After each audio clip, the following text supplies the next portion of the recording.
Welcome साथियों, स्वागत है आपका इतिहास की क्लास में। आज हमारा जो टॉपिक है वह है पुष्यभूति वंश, जिसे वर्धन वंश भी कहा जाता है। तो आज हम इसी पुष्यभूति वंश और जिसे वर्धन वंश भी कहा जाता है इसके बारे में चर्चा करेंगे। और इसका जो प्रमुख शासक हुआ, वर्धन वंश का प्रमुख शासन हर्षवर्धन, उसके बारे में विस्तृत चर्चा करेंगे कि हर्षवर्धन किस परिस्थितियों में शासक बनता है और वह कौन कौन से महान कार्य करता है। तो सबसे पहले इस साम्राज्य की बात करें कि जो पुष्यभूति वंश था या जिसे वर्धन वंश कहा जाता है, तो यह वंश कहाँ स्थापित हुआ था। तो यह वंश जो है थानेश्वर नामक एक स्थान है, थानेश्वर। तो थानेश्वर जो हरियाणा में है, यहाँ पर जो है ये पुष्यभूति वंश या वर्धन वंश यहाँ पे स्थापित हुआ। और इस वंश के संस्थापक जो है वह पुष्यभूति को माना जाता है। इस वंश का संस्थापक पुष्यभूति को माना जाता है। और यह किस जाति के थे? पुष्यभूति वंश जो था या वर्धन वंश जो था, यह किस जाति का था? तो उसके संबंध में हेंसुआंग, जो हर्षवर्धन के समय में भारत आया, जो चीनी यात्री था, जिन्होंने सीयू की पुस्तक लिखी और उसमें सीयू की में जो है बहुत सारी भारत से संबंधित जानकारियाँ दी।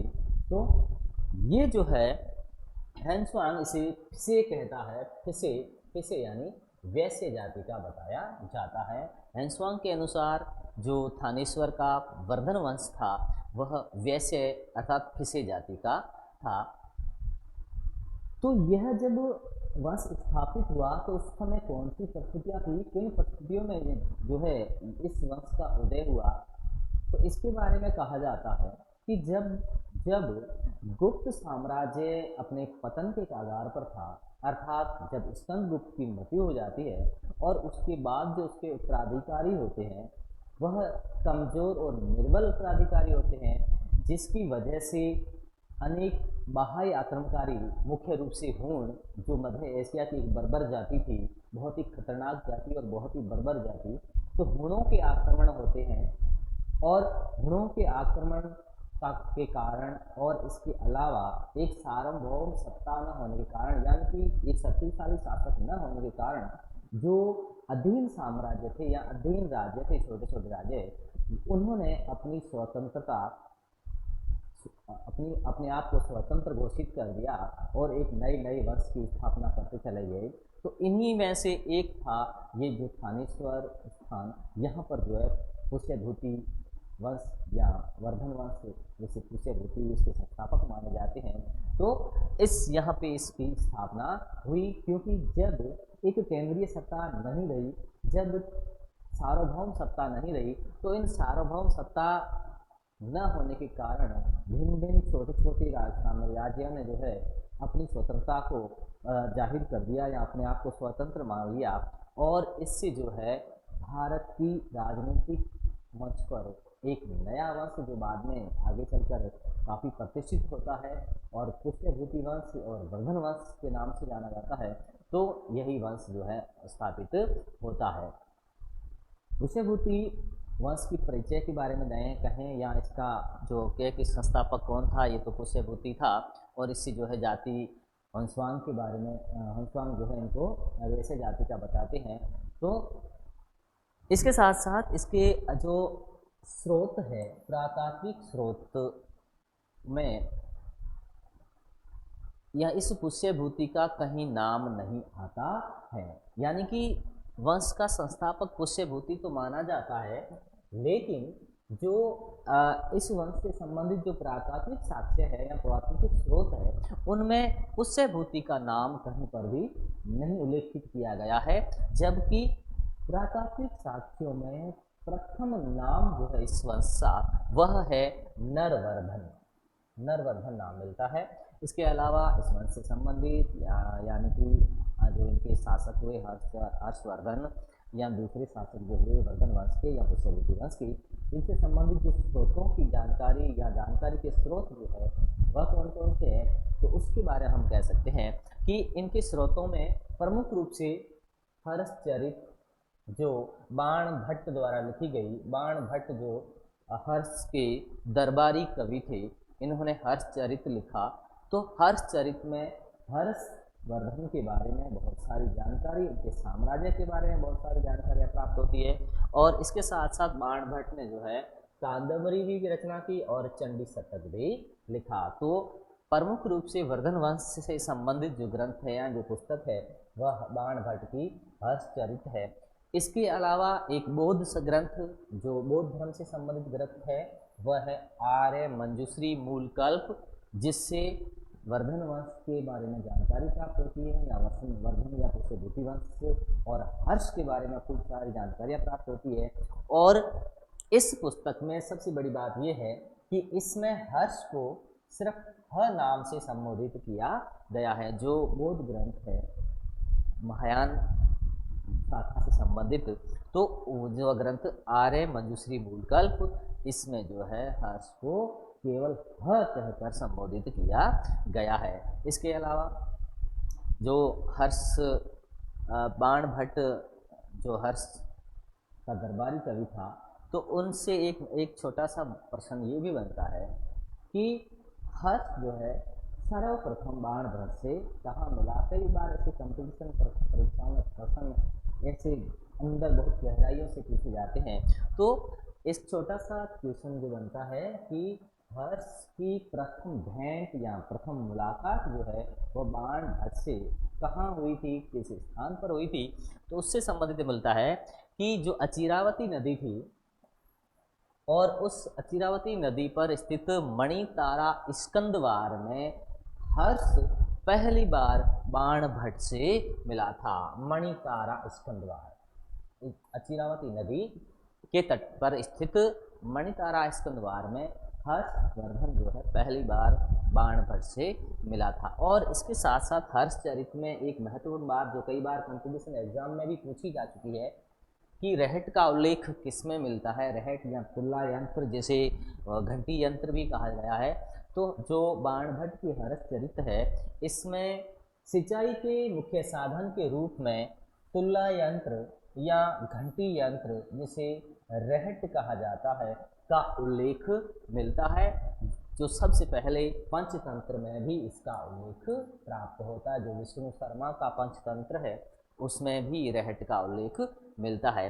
इसके अलावा हर्षचरित में हर्ष को सभी देवताओं का सम्मिलित अवतार कहा गया है। हर्षचरित जो बाण भट्ट ने लिखी, क्योंकि मुख्य बात ये भी है इसमें कि जो बाण भट्ट थे वो राजा की देवीय उत्पत्ति के सिद्धांत को स्वीकार नहीं करते थे, लेकिन फिर भी इस देवीय सिद्धांत को स्वीकार न करते हुए भी इन्होंने जो है अपनी ग्रंथ यानी कि अपनी रचना हर्षचरित में हर्ष को सभी देवताओं का सम्मिलित अवतार कहा है। और इसके साथ साथ चतुसमुद्राधिपति भी कहा, चतुसमुद्राधिपति भी कहा है। तो हर्षवर्धन को सभी देवताओं का सम्मिलित अवतार कहा गया है हर्षचरित में, जिनकी रचना बाण भट्ट ने की।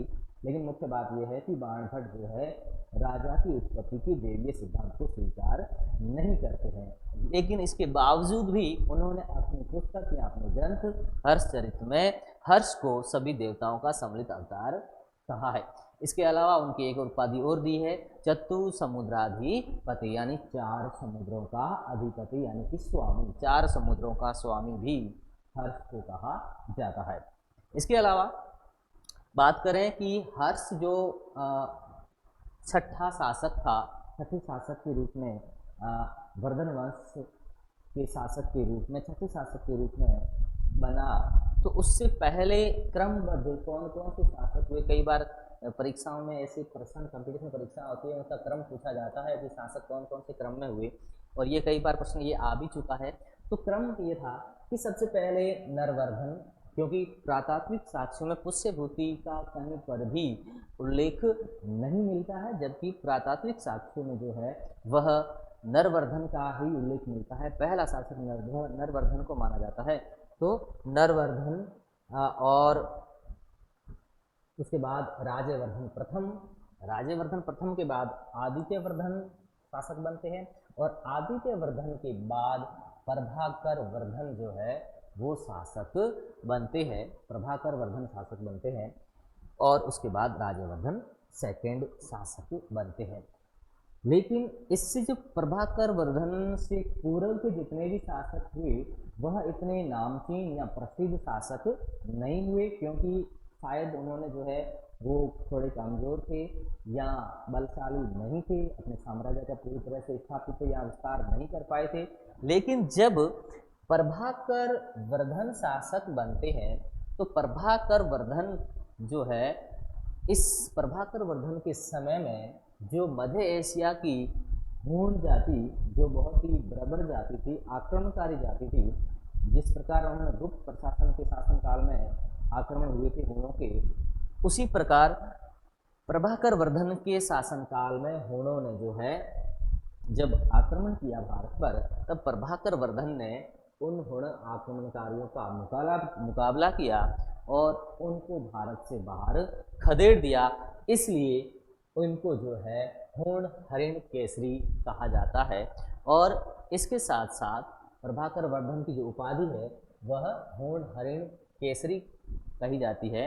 और इसके अलावा जो प्रभाकर वर्धन के जिस नाम से विख्यात हुए, प्रसिद्ध हुए, वह नाम था प्रतापशील, यानी कि प्रभाकर वर्धन जो है वह प्रतापशील नाम से विख्यात हुए, प्रसिद्ध हुए।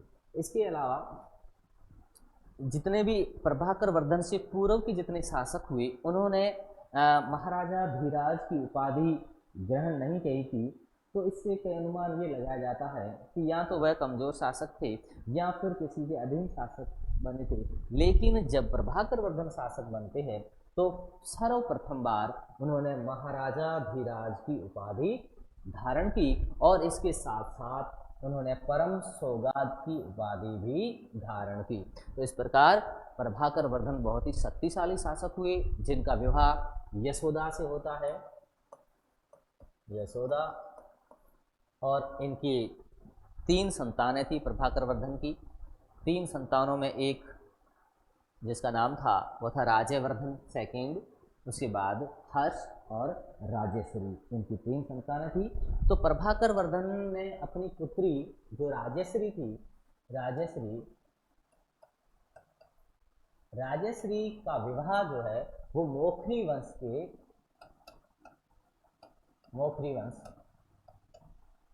जो कन्नौज में थे, तो मोखरी वंश जो कन्नौज में था इसके शासक थे ग्रहवर्मा। तो अपनी शक्ति को बढ़ाने के लिए या अपने को शक्तिशाली बनाने के लिए और अपने मित्र राज्यों को मित्र बनाने के लिए जो प्रमुख एक शासक था मोखरी वंश जो कन्नौज में शासन कर रहा था, तो उनसे इन्होंने अपने संबंध, प्रगाढ़ संबंध बनाए प्रभाकर वर्धन ने, और अपनी पुत्री राजश्री का विवाह कन्नौज के शासक या मोखरी वंश के शासक ग्रहवर्मा से अपनी पुत्री का विवाह कर दिया। तो इस प्रकार इसमें प्रभाकर वर्धन का काफ़ी नाम मिलता है, इसके उदाहरण भी मिलते हैं। और इसके साथ साथ प्रभाकर वर्धन जो है इससे पूर्व के जितने भी शासक हुए उन सबसे शक्तिशाली शासक था, और अपनी शक्ति बढ़ाने के लिए उन्होंने विवाह संबंध भी स्थापित किए और अपनी पुत्री राजश्री का विवाह मोखरी वंश यानी कि कन्नौज में स्थापित जो मोखरी वंश था उसके शासक ग्रहवर्मा से अपनी पुत्री का विवाह कर दिया। इसके अलावा बांसखेड़ा एवं मधुबन जो ताम्रपत्र है हर्ष के, इस अभिलेख में प्रभाकर वर्धन को सूर्य का परम भक्त कहा गया है, और इसके साथ साथ इन ताम्रपत्रों में इसे प्रभाकर वर्धन को वर्णाश्रम धर्म प्रतिष्ठापक भी कहा जाता है। यानी जो इस वंश के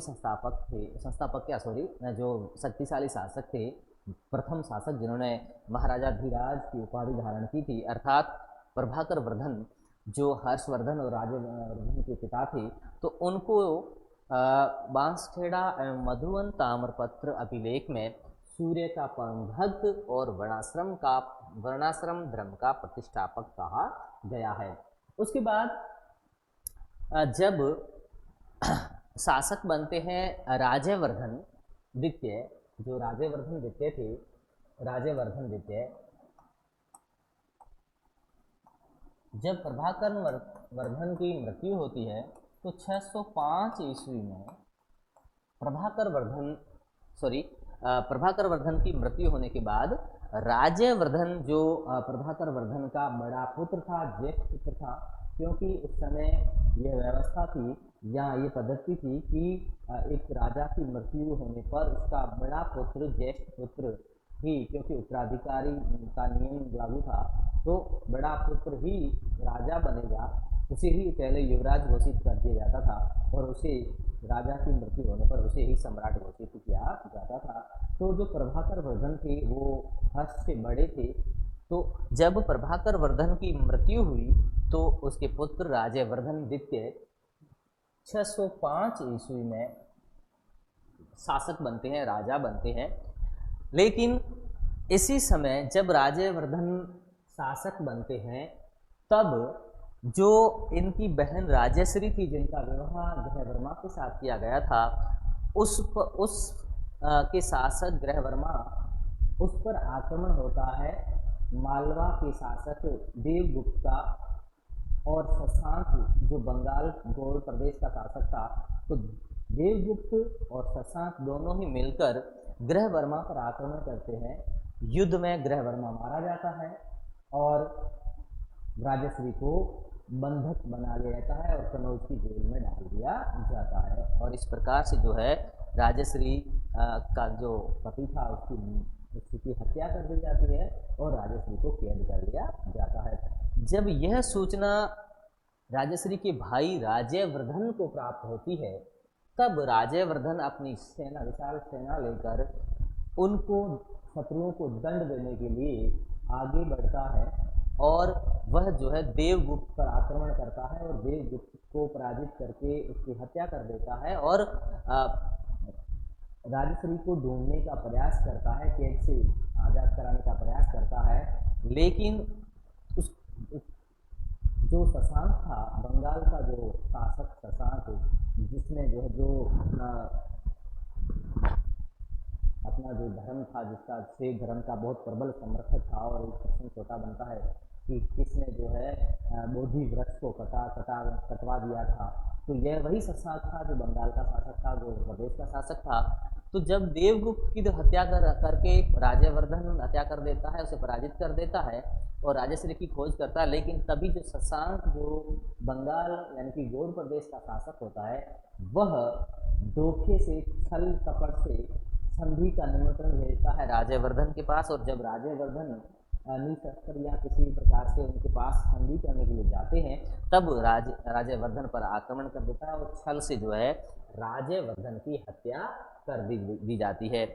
तो जब राजवर्धन की हत्या की सूचना हर्ष को मिलती है तो हर्ष जो है मात्र 16 वर्ष की आयु में, उस समय हर्ष की आयु मात्र 16 वर्ष थी, तो वह 606 ईस्वी में वह हर्ष मात्र 16 वर्ष की आयु में शासक बनता है, क्योंकि राजा की गद्दी खाली नहीं रह सकती थी, तो नियम भी यही भी नियम था। तो जैसे ही राजवर्धन की मृत्यु हो जाती है, अर्थात उसकी हत्या कर दी जाती है शशांक के द्वारा छल से, तब हर्षवर्धन 606 ईस्वी में थानेश्वर का शासक बनता है। अब हर्ष के सामने 3 समस्याएं थी मुख्य। एक समस्या थी अपने भाई के हत्यारों से बदला लेना, यानी कि गौड़ प्रदेश के शासक शशांक से बदला लेना। दूसरी समस्या ये थी अपनी बहन राजश्री की खोज करना, और तीसरी समस्या ये थी कि अपना साम्राज्य और अपनी बहन का साम्राज्य उनको फिर से अच्छी तरह से संभालना या उसकी प्रशासन की व्यवस्था करना। तो हर्ष के सामने ये बड़ी 3 समस्याएं बड़ी थी। एक मात्र 16 साल का बालक और उसके सामने ऐसी महत्वपूर्ण समस्याएं, बड़ी विकट समस्याएं, उनका सामना कैसे किया जाए।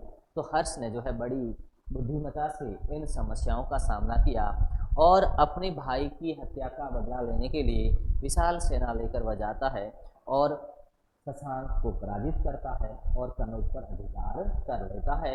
उसके बाद राजश्री की खोज में निकल पड़ता है और विंध्याचल के पहाड़ों में, विंध्याचल का जो पर्वतीय क्षेत्र है, विंध्याचल के पहाड़ों में जो है राजश्री को खोज लिया जाता है और उसे वापस कनौज लाया जाता है।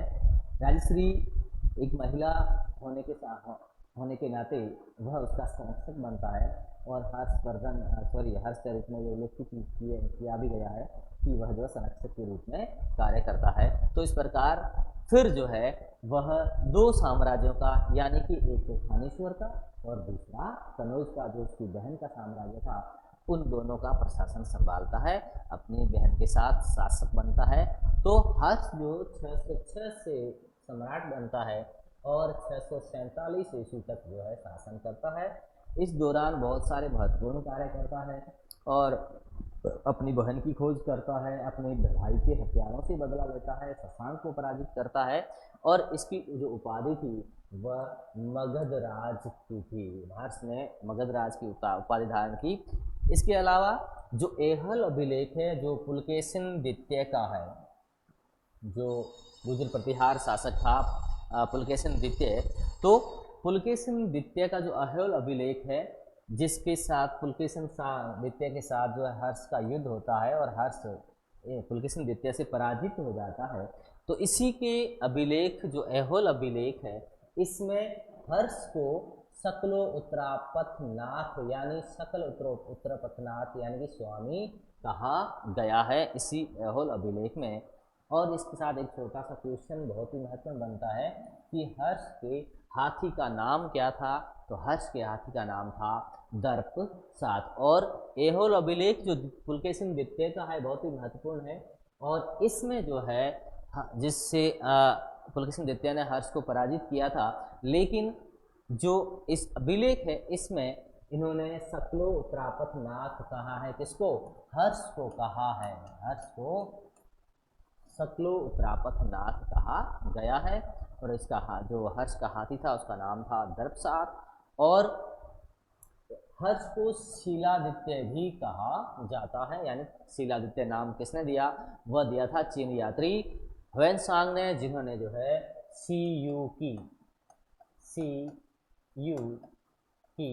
सीयूकी नामक पुस्तक लिखी। और इस सीयूकी पुस्तक में ह्वेनसांग ने हर्ष के साम्राज्य के बारे में बहुत सारी विस्तृत जानकारियाँ दी, अनेक प्रकार की जानकारियाँ दी है। और इसके साथ हर्ष जब सम्राट बनते हैं, शासक बनते हैं, तो पहले तो वह 3 समस्याओं का समाधान करते हैं और उसके बाद साम्राज्य का विस्तार करते हैं। तो साम्राज्य के विस्तार में हर्ष ने कनौज पर अभियान करके शशांक को पराजित किया और इसके साथ साथ साम्राज्य में इसका जो साम्राज्य था हर्ष का उसका विस्तार किया। तो इसके साम्राज्य में कश्मीर को छोड़कर लगभग समस्त उत्तर भारत का भाग हर्ष के साम्राज्य में सम्मिलित था। और इस समय जो कश्मीर का शासक था वह था दुर्लभ राय, जो इसका मित्र था। और उसके पास जो महात्मा बुद्ध का दांत था, तो कहा जाता है, उल्लेख मिलता है कि ये दुर्लभ राय जो है वह उस महात्मा बुद्ध के दांत को लेकर आते हैं और हर्ष को सौंपते हैं और हर्ष जो है कनौज में उसमें उस दांत पर एक स्तूप का निर्माण करवाते हैं। इसके अलावा ह्वेनसांग के अनुसार उनके साम्राज्य विस्तार के बारे में ह्वेनसांग कहते हैं कि हर्ष जो है वह तब तक युद्ध करता रहा जब तक कि वह पंच भारत अर्थात पंच भारत का स्वामी नहीं बन जाता है। तो इस ह्वेनसांग के जो पंच भारत कहा गया है, तो पंच भारत में कौन कौन से राज्य सम्मिलित थे? तो वह थे पंजाब, गौड़, कनौज, मिथिला एवं ओडिशा, ये पंच भारत में सम्मिलित थे। तो ह्वेनसांग लिखते हैं अपने सीयूकी ग्रंथ में कि हर्ष तब तक युद्ध करता रहा जब तक कि वह पंच भारत का स्वामी नहीं बन जाता, अधिकारी नहीं बन जाता। इसी प्रकार बाणभट्ट भी उल्लेख करते हैं कि बाणभट्ट के अनुसार सिंधु एवं नेपाल भी उसके साम्राज्य में सम्मिलित थे, यानी हर्ष ने अपने साम्राज्य का खूब विस्तार किया और उसमें सिंधु और नेपाल राज्य भी उसके साम्राज्य में सम्मिलित थे। और सिंध के शासक को भी हर्ष ने पराजित किया और जो नर्मदा नदी थी वह उसके साम्राज्य की दक्षिणी सीमा मानी जाती थी। तो इस प्रकार उन्होंने काफ़ी साम्राज्य विस्तार किया। और कश्मीर का जो शासक था, यानी कि दुर्लभ राय नहीं था, दुर्लभ वर्धन था, तो कश्मीर का जो शासक था वो दुर्लभवर्धन, वह इनका हर्ष का मित्र था, जिन्होंने जो है हाथी दांत लाकर इनको भेंट किया था। और हाथी क्या, सॉरी, महात्मा बुद्ध का दांत जो है लाकर इनको भेंट किया था, और जिस पर जो है कनौज में एक स्तूप का निर्माण हर्ष द्वारा करवाया गया था। इसके अलावा वल्लभी का युद्ध होता है, जो ध्रुवसेन, उसमें वल्लभी का शासक था ध्रुवसेन द्वितीय। तो ध्रुवसेन द्वितीय और हर्ष के बीच में वल्लभी का युद्ध होता है, जिसमें हर्ष जो है वह ध्रुवसेन द्वितीय को बुरी तरह से पराजित कर देते हैं। लेकिन फिर जो है इनके बीच में संधि हो जाती है, और संधि के होने के बाद हर्ष जो है अपनी पुत्री का विवाह जो है इस ध्रुवसेन द्वितीय के साथ कर देते हैं, अर्थात वैवाहिक संबंध भी स्थापित कर लेते हैं। तो जो वल्लभी का ये युद्ध हुआ, इस युद्ध के कारण जिससे इनके बीच में वैवाहिक संबंध स्थापित हुए, जिससे पुलकेशिन द्वितीय जो था, वह जो गुर्जर प्रतिहार शासक था, वह बड़ा नाराज हुआ, और उसने जो है उससे हर्ष से इसकी शत्रुता हो गई। तो इसके बाद पुलकेशिन द्वितीय और हर्ष के बीच में युद्ध होता है, जिसमें पुलकेशिन द्वितीय हर्ष को पराजित कर देता है। इसके अलावा हर्ष जो थे बहुत ही साहित्यकार थे, इनको साहित्य सम्राट भी कहा जाता है, क्योंकि साहित्य में बहुत रुचि थी इनकी। और इन्होंने जो है 3 नाटक लिखे, प्रियदर्शिका, रत्नावली और नागानंद। ये 3 नाटक हर्ष के लिखे माने जाते हैं। लेकिन ऐसा भी उल्लेख मिलता है कि जो प्रियदर्शिका, रत्नावली और नागानंद, जो परीक्षाओं में जब प्रश्न पूछा जाता है तो इनके लेखक के बारे में पूछा जाता है, तो ये लेखक इनको हर्षवर्धन को माना जाता है। लेकिन कुछ विद्वान ये भी मानते हैं कि वास्तविक रूप से ये तीनों नाटक जो है किसी और ने लिखे थे, जबकि हर्ष ने जो है इसे अपना नाम मात्र दिया था। लिखने वाला कौन था? लिखने वाला था धावक। ये जो धावक था, इसने इनको लिखा था, और कि वास्तविक रूप से धावक ने इनको लिखा था ऐसा माना जाता है। फिर भी जब परीक्षा में प्रश्न पूछा जाता है तो हर्ष इसका उत्तर होता है, यानी कि हर्ष को ही इनके नाटकों के लेखक के रूप में माना जाता है। इसके अलावा जो नाटकों से संबंधित एक विशेष बात जिनका प्रारंभ या शुरुआत जो है वह हर्ष ने की, वह थी उपनाटक, यानी कि गर्भ नाटक।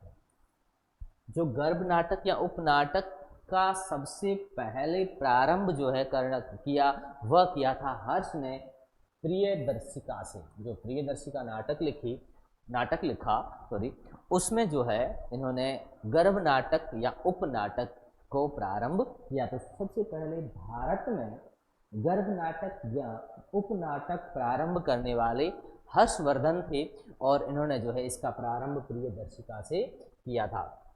इसके अलावा जो नागानंद है इनका नाटक, इस नागानंद में जो दाय भाग के लेखक जी मूतवाहन है, दाय भाग के लेखक जो जी मूतवाहन है, उन जो बोधिष्ट थे उनकी आत्महत्या, यानी कि जो उन्होंने आत्महत्या की थी, उनके बारे में वर्णन किया गया है। इसके अलावा जो जयदेव थे, जिन्होंने प्रश्न राघव लिखा तक, तो जयदेव ने जो है प्रश्न राघव में हर्ष को कविता कामिनी का साक्षात हर्ष कहा है, और इसकी तुलना जो है कवि भास और कालिदास से की है। यानी कि हर्ष की तुलना जयदेव ने किससे की? जो संस्कृत के महान कवि हुए कालिदास, उनसे जो है इनकी तुलना की गई है। और इसके अलावा भास जो भीममाल के थे, उनसे भी इनकी तुलना की गई है। इसके अलावा हर्ष स्वयं साहित्यकार तो थे ही, लेकिन विद्वानों के भी बड़े संरक्षकर्ता थे। उन्होंने विद्वानों को संरक्षण दिया, और इनके दरबार में मयूर जो सूर्य शतक के लेखक थे यह रहते थे, और मातक दिवाकर भी इसके दरबारी कवि थे, दरबार में रहते थे। इसके अलावा इन्होंने हरिदत्त और जयसेन को संरक्षण भी प्रदान किया, और जो कुमारिल भट्ट और महान गणितज्ञ ब्रह्मगुप्त इसी के काल में हुए थे। इस प्रकार बहुत ही हर्षवर्धन महान साहित्यकार और साहित्यकारों का संरक्षक, विद्वानों का संरक्षक। इनकी धार्मिक नीति के बारे में बात करें तो इनकी धार्मिक नीति जो है वह थी ये शैव धर्म के पहले जो है ये शिव धर्म के उपासक थे और शिव इनका कुल देवता, हर्ष का शिव जो है वह कुल देवता माना जाता है। और इनकी जो उपाधि थी वह परम माहेश्वर की थी। अभिलेखों में उपाधि इनकी परम माहेश्वर की मिलती है और इनके सिक्कों पर जो है नंदी पर आसीन शिव पार्वती का अंकन किया गया है। लेकिन उसके बाद जब हंसवान भारत आते हैं और इनकी मुलाकात हर्षवर्धन से होती है तो हंसवान के प्रभाव में आकर वह शैव धर्म से बौद्धिस्ट और बौद्धिस्ट में भी जो दो शाखाएं थी, महायान और एक हीनयान, तो महायान शाखा के प्रबल समर्थक बन जाते हैं और महायान धर्म अपना लेते हैं। और उसके बाद कनौज की धर्म सभा आयोजित की जाती है, सर्वधर्म सभा, जो कनौज में सभी धर्मों का सम्मेलन बुलाया जाता है। और ये कनौज की धर्म सभा जो है वह काफ़ी महत्वपूर्ण थी और इस सभा में महायान धर्म की महत्ता को स्थापित करने के लिए यह सभा बुलाई जाती है और इस सम्मेलन की अध्यक्षता जो है ह्वेन-त्सांग ने की थी। और इसके साथ साथ महायान देव एवं मोक्ष देव की उपाधि ह्वेन-त्सांग को दी गई। महायान देव और मोक्ष देव की उपाधि इससे ह्वेन-त्सांग को उपाधि दी गई और ये अध्यक्ष थे। और इस सम्मेलन में 20 देशों के राजा सम्मिलित हुए और यह जो कनौज की जो धर्म सभा थी यह जो है 20 दिनों तक चली और आखिर में जो है इस सम्मेलन में फिर जुलूस निकाला गया और उसमें बुद्ध की स्वर्ण प्रतिमा सबसे आगे निकली। जुलूस में सबसे आगे बुद्ध की स्वर्ण प्रतिमा थी और उसके पीछे जो है वह थे ब्रह्मा के रूप में भास्कर वर्मा और इंद्र के रूप में यानी शक्र यानी इंद्र के रूप में जो है हर्ष, ये महात्मा बुद्ध के अनुचर की भांति चल रहे थे। यानी पहले सबसे आगे जो महात्मा बुद्ध की मूर्ति थी और उसके पीछे इंद्र के रूप में हर्षवर्धन और जो ब्रह्मा के रूप में भास्कर वर्मा, ये पीछे पीछे बुद्ध के अनुचर के रूप में, अनुचर यानी सेवक के रूप में चल रहे थे। और इसके अलावा हर्ष ने ओडिशा में महायान धर्म का प्रचार करने के लिए नालंदा विहार से 4 बौद्ध प्रचारकों को भी भेजा था। यानी उन्होंने जो है महायान धर्म का बहुत प्रचार और प्रसार करने का भी प्रयास किया। और इसके बाद उन्होंने जो है 635 ईस्वी में प्रयाग में 635 ईस्वी में प्रयाग में महामोक्ष परिषद सम्मेलन किया जो प्रति 5 वर्ष बाद होता था। और इस सम्मेलन में जो है इन्होंने खूब दान दक्षिणा भी दी और ये सम्मेलन दान देने के लिए ही आयोजित किया जाता था और इसमें जो हर्ष खुले हाथ से खूब दान करता था और प्रति 5 वर्ष बाद ये आयोजित किया जाता था।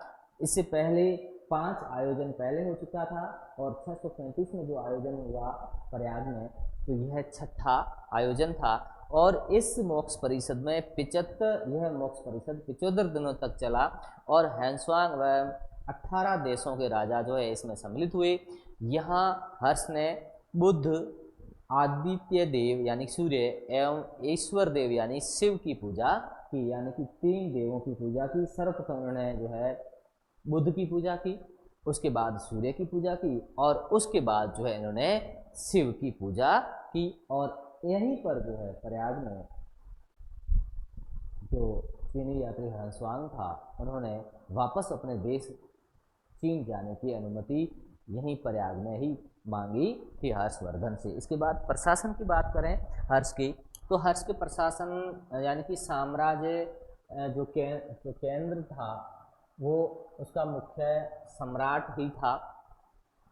सारा साम्राज्य का मुखिया सम्राट होता था और जो साम्राज्य था उनको प्रांतों में विभक्त किया गया था जिसे भुक्ति कहा जाता था। भुक्ति, जिसे प्रांतों को भुक्ति कहा जाता था। और ये भुक्तियाँ 2 प्रकार की हुआ करती थी, एक राजस्थानीय भुक्ति और दूसरी उपरीक भुक्ति। यानी कि राजस्थानीय भुक्ति यानी कि बड़ी भुक्ति अर्थात बड़ी प्रांतें जो महत्वपूर्ण प्रांतें होती थी उनको राजस्थानीय भुक्ति कहा जाता था और उसके बाद जो छोटी प्रांतें थी उनको ऊपरी कहा जाता था। ये भुक्तियां जो है अनेक विषयों में विभक्त थी, यानी कि जिलों में विभक्त थी, विषयों में विभक्त थी, और इनका मुखिया जो है वह विषयपति कहलाता था। जिले जो है अनेक तहसीलों यानी कि पाठक में विभाजित थे, उनको पाठक कहा जाता था। और इसका जो है पाठक जो थे वह कई ग्रामों में विभक्त थे, यानी कि ग्राम, सबसे छोटी इकाई ग्राम थी। ग्राम में 3 प्रमुख अधिकारी थे। जो ग्राम था, ग्राम में 3 प्रमुख अधिकारी थे। एक था महतर यानी कि ग्रामिक, एक महतर यानी कि ग्रामिक जो गांव का मुखिया होता था। उसके बाद प्रमातार जो भूमि पर्यवेक्षण का प्रमुख अधिकारी होता था। ये ग्रामिक यानी कि महतर गांव का मुखिया हुआ करता था, एक गांव का मुखिया, और प्रमातार जो था वह भूमि पर्यवेक्षण का प्रमुख अधिकारी हुआ करता था। और तीसरा जो था अधिकारी वह था सरवली पति यानी कि सभी गांवों का मुखिया। तो इस प्रकार से इनका प्रशासन था। केंद्र में सम्राट जो है अपने साम्राज्य को अनेक प्रशासन की दृष्टि से अनेक प्रांतों में विभाजित करता था, और उन्हें जो है प्रांतों को भुक्ति कहा जाता था, और भुक्तियाँ प्रशासन की सुविधा के अनुसार विषयों में तब्दील की जाती थी और विषयों में बांटी जाती थी। उसका मुखिया विषयपति कहलाता था, और उसके बाद पाठक, और लास्ट इकाई थी 5वीं सबसे छोटी इकाई वह थी ग्राम।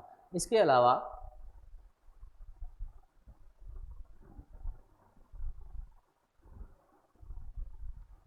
हैंसवांग एक बात का उल्लेख करते हैं कि जो हर्षवर्धन थे वह बहुत ही प्रशासन के मामले में बहुत रुचि लेते थे, और समय समय पर जो है अपना प्रशासनिक दौरा करते थे।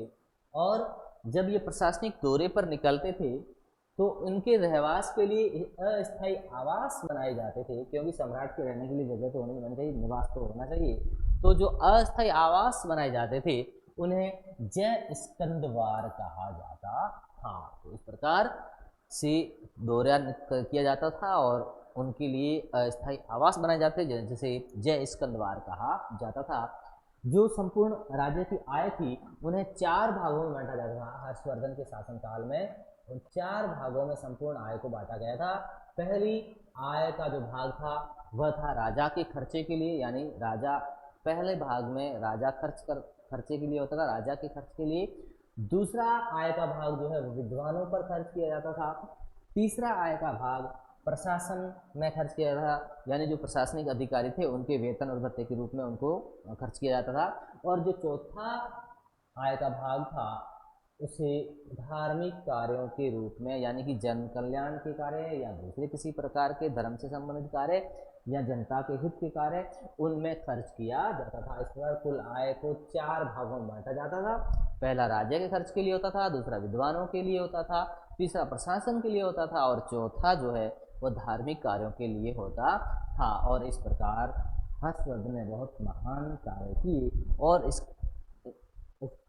सन 647 ईस्वी में हर्षवर्धन की मृत्यु हो जाती है। हर्षवर्धन का कोई उत्तराधिकारी नहीं था, तो कोई उत्तराधिकारी न होने के कारण जो है कनौज पर अर्जुन ने अधिकार कर लिया। फिर इसी कनौज के अधिकारी अर्जुन को जो है चीन के अधिकारियों द्वारा गिरफ्तार कर लिया जाता है, ऐसे पकड़ के चीन ले लिया जाता है। तो इस प्रकार से एक प्रमुख राजवंश का अंत हो जाता है। तो ये थे हर्षवर्धन, जिनके बारे में हमने पढ़ा कि कौन कौन से कार्य किए और किस प्रकार से जो है धर्म स्थापित किया, बौद्ध धर्म की ओर आकर्षित हुए, और प्रयाग में सम्मेलन किया, सर्वधर्म समाज सभा बुलाई, पुलकेशिन द्वितीय के साथ युद्ध हुआ, ध्रुवसेन द्वितीय के साथ युद्ध हुआ, उसमें वे जीत जाते हैं।